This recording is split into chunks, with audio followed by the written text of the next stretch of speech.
So how do you locate a person who sent you an email? This is Dave at AFX Search, licensed private investigators. If you get an email from somebody and you're not sure who it is and maybe you're concerned about the content and you want to find out who actually sent it, there's a couple ways to go about doing that. First thing you can do is in your email client program, there's a way to look up header information in that email, and it may give you information about the IP address, where it was sent from, maybe some login information, maybe some other geographic details about where that person was logged in.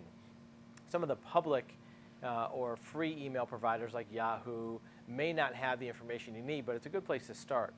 The second thing to do is to look at the prefix of the email. That's the part that comes before the @ sign. So if it's joeschmo123 at something.com, look at that joeschmo123 and maybe do a Google search for that phrase to see if it shows up anywhere else. In many cases, a person will use the same prefix in their email for usernames or, let's say, discussion group identities or other ways that they communicate online. So that's another way to use that info, and use variations of it. If it has numbers after it, delete the numbers.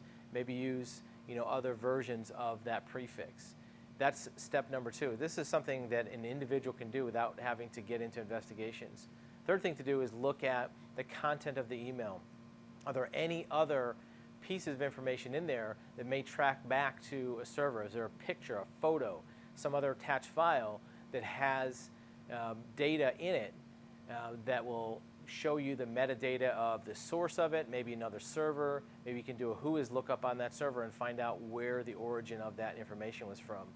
If the location of that person goes beyond those simple means, you can have an investigator do things like forensics of that email, look at the IP address, and maybe find out some other information. If you have questions about tracking down an online identity, you can reach us at our website at afxsearch.com.